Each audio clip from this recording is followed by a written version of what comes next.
Estás escuchando Amigos de los Castillos con Alberto González Castilla de la Asociación Arce en radioviajera.com.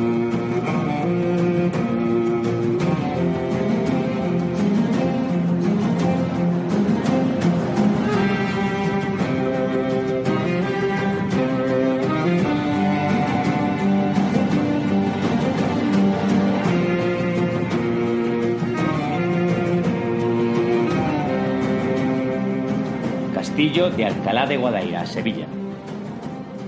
El conjunto de la fortaleza de Alcalá de Guadaira es el resultado de un continuo proceso de superposiciones y transformaciones de estructuras militares y domésticas que comenzarían con un primer asentamiento ibérico.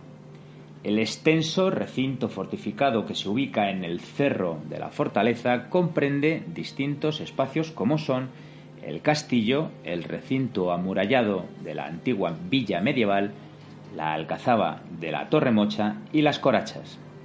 La coracha, para los que no la identifiquéis, era un sistema de fortificación y defensa que consistía en un muro o doble muro que arrancaba de la cerca urbana y avanzaba hasta una torre albarrana situada junto a una toma de agua y así evitar el mal de sed en caso de asedio.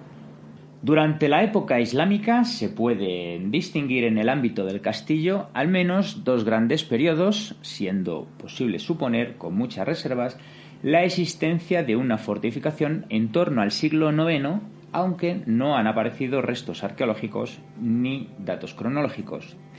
Por el contrario, no hay dudas en cuanto a la fecha de la fortificación generalizada de Alcalá, en torno a la segunda mitad del siglo XII y primer tercio del siglo XIII en concreto. Los años 1162 y 1172 están asociados con Abu Yaqub Yusuf y se cree que pueden corresponder a periodos de obras significativas. Desde mediados del siglo XIII y hasta principios del siglo XIV, la fortificación toma su forma definitiva. Apoyada en las construcciones y trazados anteriores, básicamente almohades, siendo el castillo durante este tiempo el baluarte defensivo de Sevilla en la frontera con el Reino de Granada. Tras algunas intervenciones para refuerzos y reparaciones, el último gran proceso de mejora del sistema defensivo del conjunto alcalareño llega entre los años 1471 y 1477, correspondiente a la etapa en que es ocupado por Rodrigo Ponce de León y Núñez, marqués de Cádiz, que lo convierte en su base de operaciones contra las poblaciones de Sevilla y Jerez. A partir de ese último año, el recinto fortificado va deteriorándose progresivamente al perder su función defensiva, siendo escasas las transformaciones que se llevan a cabo sobre sus muros y torres desde el siglo XVI hasta el siglo XIX. El castillo presenta por el exterior una barbacana parcialmente destruida en su flanco norte y estructuralmente está formado por un total de 11 torres con sus trozos de muralla intermedios correspondientes, y en él se distinguen 3 recintos interiores independientes entre sí y bien diferenciados. En este segundo recinto, delimitado por 7 torres, además de los propios silos, contiene restos de distintas estructuras como son escaleras de acceso al adarve, restos de cuadras o cocinas. Finalmente está el tercer recinto, más pequeño y situado más al oeste. Está delimitado por 3 torres, una de ellas, la del homenaje, y se encuentra ocupado por distintas construcciones residenciales de cierto carácter palaciego. Su acceso era posible tras pasar el foso previo desde el patio de los silos. La denominada Torremocha se ubica en el extremo opuesto del conjunto fortificado, al este. Cuenta con lienzos y paramentos que tienen cierta complejidad en sus estructuras debido a las numerosas superposiciones y modificaciones de la que ha sido objeto a lo largo del tiempo. Entre el castillo y la Torremocha se levanta la muralla y en algunos casos los antemuros que delimitaban la explanada de lo que fue la antigua villa medieval de Alcalá.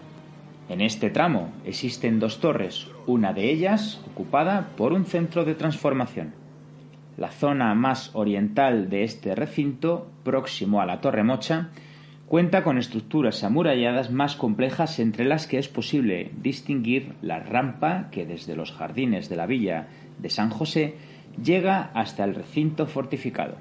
En el entorno de la torre pueden verse unos primeros tramos de muro que corresponden a la barbacana dispuesta frente a ella y a la que hoy se adosa la propia villa, con un tramo que acaba en el torreón que flanqueaba el paso a la puerta de Santa María. Sobre el tramo de muralla entre la puerta de Santa María y el torreón, de donde arranca el lienzo que baja hasta el arquillo de San Miguel, no hay datos de la existencia de barbacana, aunque aquí la topografía original y sus modificaciones serían suficiente defensa. En ese tramo hay 2 torres, desde una de las cuales parte el muro y la barbacana hasta la puerta de San Miguel, donde se localizan 2 torres más que formarían parte de la estructura de acceso en recodo al interior de la explanada de la villa.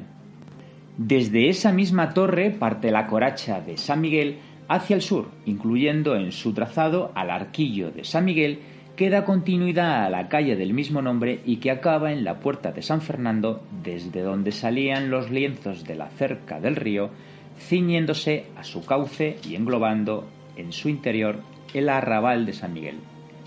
Os aconsejo que si visitáis este castillo no lo hagáis en verano, pues el calor hará que no disfrutéis de esta magnífica fortaleza andaluza. Juego de Tronos.